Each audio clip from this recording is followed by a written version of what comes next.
여러분 안녕하세요. 네, 오늘 이제 새롭게 이제 수업을 시작할 건데요. 여러분들 교과서 14페이지를 펴주시기 바랍니다. 14페이지 보습제부터 저번 시간에 이어서 나가도록 하겠습니다. 어떻게 여러분들 저번 시간에 수업한 거 어느 정도 외우시고 계신가요? 네. 그리고 이해하고 계신가요? 네. 여러분들 좀 외우시고 이해하시고 이렇게 서서히 따라오시면 됩니다. 오늘은 이제 보습제 성분을 들어가도록 하겠습니다. 보습제가 뭐예요? 피부를 보호하는 역할을 하는 성분이 바로 보습제예요. 그래서 과학의 피부 안에 있어야 할 보습 성분과 유성 성분과 수성 성분이 밖으로 빠져나가지 않도록 그 막을 형성하는 그런 역할을 하거나 부족한 부분을 채워주는 역할을 하는 게 바로 보습제의 역할이라고 여러분들이 아시면서 이제 보도록 하겠습니다. 종류에는 다가알콜이 있어요. 다가알콜, 그 다음에 천연 보습인자 NMF가 있고요. 그 다음에 고분자 보습제가 있어요. 그러면 다가알콜 같은 경우에 보습제 성분에 어떤 것들이 있는지 한번 보도록 할게요. 글리세롤. 화장품에 이 보습제의 성분 글리세롤 거의 다 들어있죠. 그리고 첨가를 하고요. 그러면 그 다음에 일산부칠렌글리콜, 그 다음에 프로필렌글리콜, 솔비톨, 이런 다가알콜의 보습제 성분이 있고요. 그 다음에 천연 보습인자. 여러분들 천연 보습인자 많이 들어봤을 거예요. 어디에 있나요? 네, 피부의 표피, 각질층에 존재해요. 그래서 피부의 수분을 밖으로 빠져나가지 않도록 방어의 역할을 하는 성분이라고 보시면 됩니다. 아미노산도 마찬가지고요. 그 다음에 고분자 보습제라고 해서 이제 콜라겐과 히알루론산. 그러면 그러니까 다가알콜이나 천연 보습인자, 이런 다가알콜 같은 경우에는 피부의 흡수율을 높이고 천연 보습인자는 피부에 부족한 것을 채워주고 천연 보습인자 방어막을 형성을 하고 그 다음에 고분자 보습제는 피부에 부족한 부분을 채워 넣어주는 그런 역할을 한다라고 생각하시면 돼요. 그래서 다가알콜이라든지 천연 보습인자의 성분은 피부의 보호막을 형성하는 그러한 역할을 한다라고 한다면 고분자 보습제는 뭐예요? 피부의 부족한 부분을 채워주는 보습제의 역할을 한다라고 여러분들이 그렇게 이해하시면서 보시면 됩니다. 그 다음에 고급 지방산 같은 경우에는 천연의 왁스, 에스테르가 뭐냐면 고급 알코올과 고급 지방산이 합해진 것을 가리켜서 에스테르라고 그래요. 그러면 그런 고급 지방산을 보면요, 스테아릭 애시드 같은 경우, 그 다음에 팔미틱 애시드, 그 다음에 라올릭 애시드, 미리스틱 애시드, 올레릭 애시드들이 있어요. 그러면 쭉 한번 보세요. 스테아릭 애시드 같은 경우에는 크림이나 로션이나 립스틱에 사용할 때 사용되어지는 고급 지방산이고요. 그 다음에 팔미딕도 마찬가지고, 그 다음에 라우딕 애시드나 미리스틱 애시드 같은 경우에는, 그 다음에 올리에릭 애시드 같은 경우는 뭐예요? 좀 세정력을 요하는 그런 제품을 만들 때 사용하는 고급 지방산 성분이라는 거 여러분들 아시고요. 그 다음에 에스테르. 얘는 아까 산과 알코올을 합성하여 얻어지는 거라고 그랬죠. 뭐예요? 고급 지방산과 고급 알코올, 다가알콜이 고급 알코올을 합성하여 얻어지는 게 에스테르예요. 그러면 이 에스테르가 어떤 것들이 있는지 한번 보도록 할게요. 스테아레이트. 얘는 뭐냐?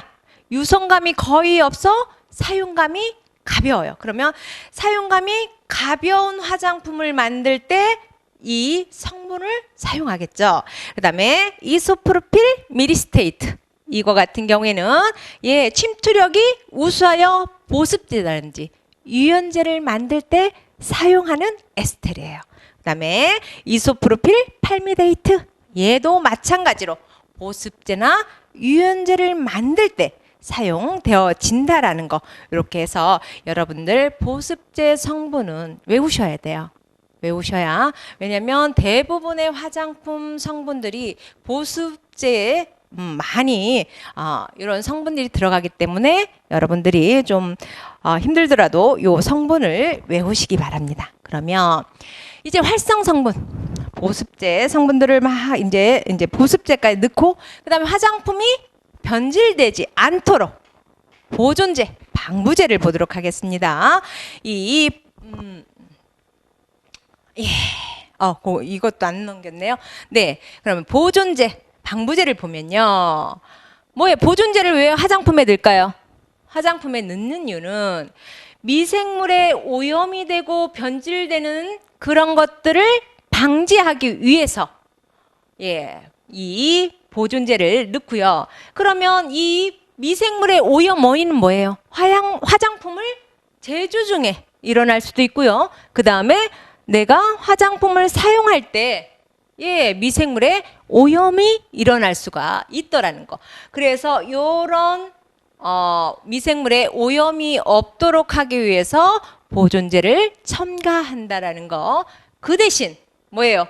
식품의약품안전처에서 고시하고 있는 원료만 사용한다라는 거 꼭 기억하시고요. 그러면 이제 이런 것들 그러니까 간단하게 가끔 이 세균이 시험 문제에 나와요. 그래서 제가 이렇게 적어봤어요. 미생물의 종류에는 세균에는 대장균과 농농균과 황색 포도상균을 가리켜서 세균이라 하고요. 진균은 검정곰팡이, 그 다음에 효소는 간디나 알파칸스로 이렇게 나눠진다라는 거 보시고요. 책에 16페이지를 한번 보도록 할게요. 16페이지를 보면요. 파라벤유의 종류 이렇게 나와요. 그러면 파라벤유의 종류에서 수용성 물질에 대한 방부 효과가 있는 게 파라옥시, 향산, 메틸, 그 다음에 에틸 이렇게 메틸과 에틸이 있고요. 그 다음에 지용성 물질에 대한 방부 효과가 있는 게 프로필과 향산, 부틸이 있어요. 이렇게. 그래서 끝부분만 좀 길잖아요. 그래서 이렇게 끝부분만 확실하게 외우시면 더 도움이 될 것 같고요. 그 다음에 파라벤 외 포르말데히 계열의 보존제를 볼게요. 지금 같은 게 이제 파라벤유가 굉장히 화장품에서 광범위하게 사용되어져요. 광범위한 왜냐면 알레르기 유발을 조금 적게 한다라고 해서 이렇게 파라벤유를 많이 사용하게 되는데요. 그러면 파라벤 외 포르말데히 계열의 보존제를 보도록 할게요. 보존제를 보면은 뭐예요? 아미디아, 졸리디닐, 우레아. 얘는 어떠한 역할을 하냐면 세균 번식을 억제하고 유용하나 강한 독성을 나타내는 포름알데히드 성분을 방출해서 피부 자극, 알레르기를 유발한대요. 그러면 이 성분은 알레르기를 유발할 수 있기 때문에 꼭 기억하시고요. 그 다음에 페녹시에탄올. 페녹시에탄올 이 뭐예요? 파라벤에 대체된 성분으로 사용되나 알레르기 유발 가능성이 있어요. 그래서 페녹시에탄올도 꼭 기억하시고요. 그 다음에 메칠 클로로 이소치압졸리농 같은 경우에는 이제 방부 효과가 있고요. 하지만 이거 같은 경우에는 피부에 호흡기나 눈에 강한 자극을 줄 수 있는 그런 보존제라는 거. 그 다음에 염화벤잘코늄 같은 경우에는 살균제 로 사용되어지고요. 클로로페넥신 같은 경우에는 곰팡이 번식을 억제하는 용도로 사용한다라고 보시면 됩니다. 그 다음에 소듐 벤조에이트 얘는 pH 범위에 따라서 세균의 번식을 억제하는 그러한 역할을 한다라고 보시면 됩니다. 그래서 여기에서 pH, 우리가 피부의 pH는 4.5에서 6.5예요. 그럼 화장품의 pH는 3.0에서 9.0이에요. 이 pH를 이용해서 이런 보존제의 기능을 한다라는 거. 그 다음에 이제 색소로 넘어가도록 하겠습니다. 색소의 명칭. 천연 색소와 합성 색소로 이렇게 나눠지는데요. 천연 색소는 뭐예요? 예, 천연에서 정말 말 그대로 천연이에요. 천연에서 뭐가 있을까요? 예를 들면 뭐 황토라든지 감이라든지 청포라든지 그런 천연에서 얻어지는 색소를 가리켜서 천연 색소라고요. 하고요. 합성 색소는 뭐예요? 네, 석유의 화학 성분에서 만들어지는 그런 화학 성분이라고 보시면 돼요. 이 합성 색소를 가리켜서 타르 색소라고 하죠. 타르 색소. 네, 타르 색소. 그러면 색소의 종류를 보도록 할게요. 색소의 종류는 염료와 안료와 레이크로 이렇게 나눠집니다. 그러면 염료는 뭐예요? 물에도 녹고 오일에도 녹는 녹는 것을 가리켜서 염료라고 해요. 그럼 안료는 뭐냐? 물에도 녹지 않고 오일에도 녹지 않는 그런 성분을 가리켜서 안료라고 해요. 레이크는 뭐냐? 물에는 녹는데 불용화 작용을 해서 색상을 나타낼 때 사용하는 색소가 바로 레이크라는 거. 그렇게 하시고요. 그러면 안료의 종류를 보면요. 무기안료와 유기안료와 레이크로 이렇게 나눠지는데 무기안료에는 체질안료와 백색안료와 착색안료로 이렇게 나눠집니다. 그 다음에 유기안료와 레이크로 나눠지는데요. 체질안료, 무기안료 중에 들어가 있는 무기안료, 그러면 이렇게 생각하시면 돼요. 무기안료는 빛과 산에 강해. 하지만 색상이 화려하지가 않아. 유기안료는 뭐예요?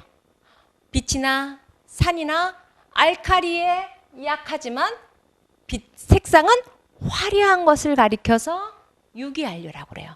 그래서 그러면 무기안료의 체질안료를 보도록 할게요. 체질안료 같은 경우에는 뭐예요? 네, 파운데이션. 파우더나 파운데이션을 만들 때 사용하는 안료라고 보시면 되고요. 그 다음에 백색 안료 같은 경우에는 백탁 현상이 일어나요. 그래서 자외선 차단제를 만들 때 사용하는 안료라고 보시면 되고요. 착색 안료 같은 경우에 이것도 마찬가지로 메이크업 제품을 파운데이션이나 그 다음에 자외선 차단제를 만들 때 사용하는 안료라고 보시면 됩니다. 그러면 이제 유기안료를 볼게요. 유기안료 같은 경우에는 뭐예요? 빛, 산, 알카리에는 약하나 색상이 선명하다라고 했어요. 그래서 뭐예요? 뭐 립스틱이라든지 섀도우라든지 어떤 색상을 부여할 때 만드는 그런 안료라고 보시면 됩니다. 레이크 같은 경우는 뭐예요? 물의 용해가 힘든 염료, 적색, 201호를 칼슘 등의 염으로 불용성 색소예요. 그래서 이 염료의 색상을 부여하고 싶을 때 물과 레이크를 섞어서 만드는 화장품이에요. 뭐가 있을까요? 뭐 에나멜이 있겠죠. 손톱, 에나멜이라든지 그 다음에 뭐 립스틱도 있고 이런 것들을 만들 때 사용한다라고 보시면 됩니다. 그러면 여러분들 책을 이렇게 쭉 보세요. 18페이지를 보면요. 화장품 색소 고시 원료를 쫙 해놨어요. 보기만 해도 여러분들 지치죠. 그런데 한 번 정도는 읽어보셔야 돼요. 어떻게 보느냐. 녹색 245 뭐예요? 사용 제한. 눈 주위 및 입술에 사용할 수 없다라고 했어요. 그러면 눈 주위 및 입술에 사용할 수 없는 녹색 245는 립스틱이라든지 섀도우라든지 이런 이 245를 넣어서 색조 화장품을 만들 수가 없다라고 보시면 돼요. 그래서 여러분들이 화장품의 색소 고시 원료를 한번 쭉 보세요. 쭉 보시면서 사용 제한을, 이건 다 외울 수는 없지만 그래도 여러분들이 이렇게 보시면서 아, 이거는 눈 주위와 입술에 사용할 수가 없구나 하면서 쭉 보시면 됩니다. 보시고 또 여러분들 20페이지를 펴보세요. 20페이지를 이렇게 펴보시면요. 26번에 네, 별표를 쳐주세요. 가끔 이게 시험에 나올 수 있어요. 나올 수 있기 때문에. 왜냐하면 이 영유아용 제품에는 화장품법이 굉장히 강해요. 그렇기 때문에 여러분들이 영유아용 제품류가 나온다라고 한다면 그 부분은 더 유심히 보시거나 외우셔야 된다라는 거. 그러면 이거 색소를 다 외울 수는 없지만 26번 적색 2호는 별표를 쳐놔야 되겠죠. 그래서 영유아용 제품류 또는 만 13세 이하 어린이가 사용할 수 있음을 특정하여 표시하는 제품에 사용할 수 없다. 이게 뭐냐면 그거예요. 이 화장품은 어린이가 사용하는 화장품이야. 그 화장품에는 절대 적색 2호를 사용하면 안 된다라는 뜻이에요. 그래서 요거 26번 별표해 놓으시고요. 그 다음에 28번에 별표해 놓으세요. 얘도 마찬가지로 적색 102호는 어린이가 사용하는 제품은 절대 들어가서는 안 되는 색소라는 거예요. 이렇게 식약청에서 이 색소를 지정했기 때문에 이것은 절대 사용을 하면 안 됩니다. 그 다음에 이렇게 쭉 또 보세요. 눈 주위 및 입술 사용할 수 없음. 이렇게 해서 이 눈 주위 및 입술에 사용할 수 없는 사용 제한이 나오는 부분은 제가 뭐라고 그랬죠? 한번 네, 더 보고 자세히 보고 그렇게 넘어간다라고 했어요. 쭉 넘어가다 보면요. 여러분들 또 23페이지에 50번 얘는 뭐라고 적혀 있어요?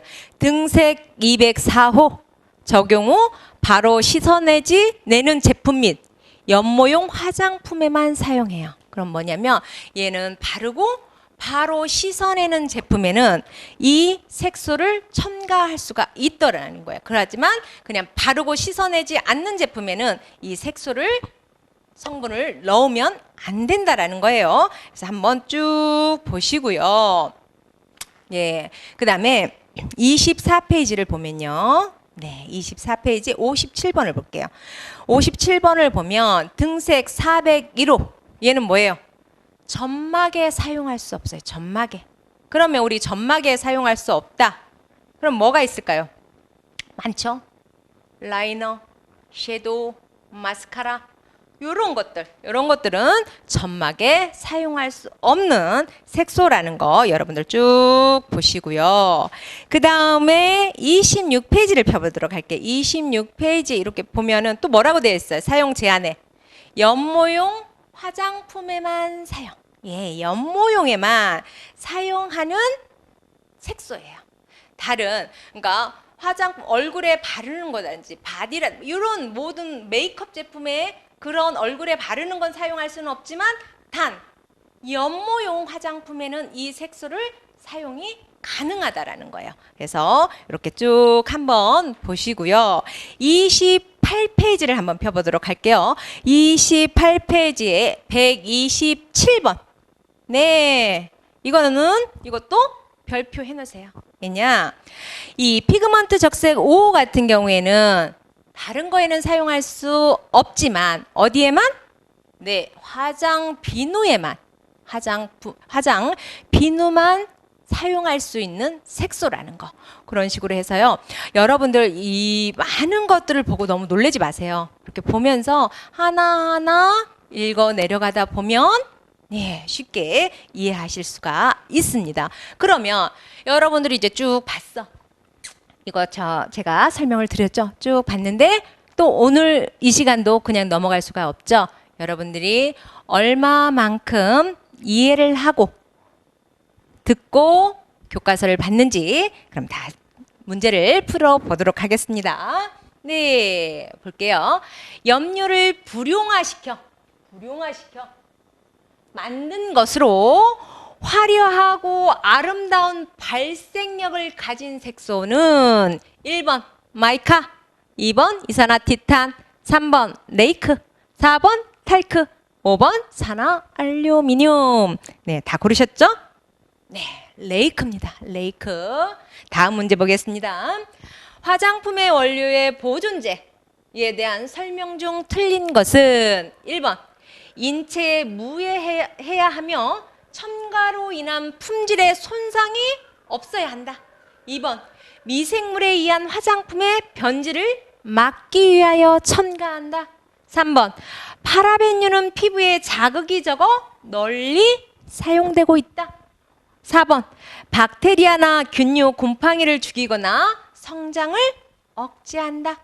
그 다음에 OW 에멀전이나 파운데이션에는 적은 양의 방부제를 함유하고 있다. 막 헷갈리기 시작하죠. 네, 그러면 찍으세요. 네, OW 에멀전. OW가 뭐예요?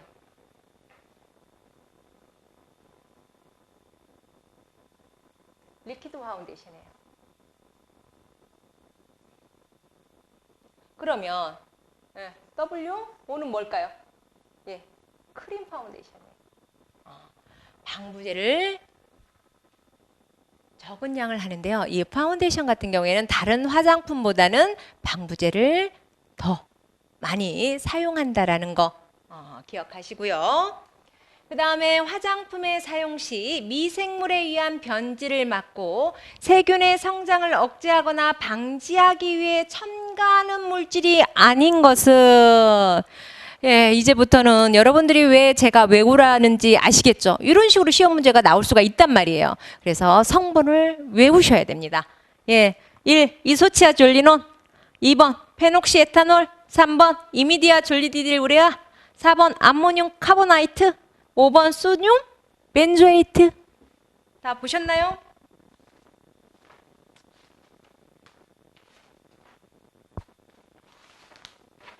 다 보도록 하겠습니다. 네, 암모늄 카보나이트.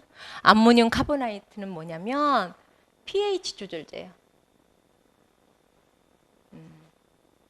암모늄 카보나이트 같은 경우에는 pH 조절제라는 거. 그다음에 다음 보도록 하겠습니다. 화장품 보습제에 사용되는 성분으로 피부 표면의 수분을 가져다 주어 건조한 피부를 부드럽게 하고 촉촉하게 만들어주는 성분이 아닌 것은 1.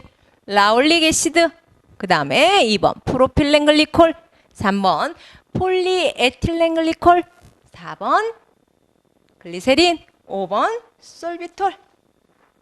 네, 다 맞추셨나요? 라올릭 애시드.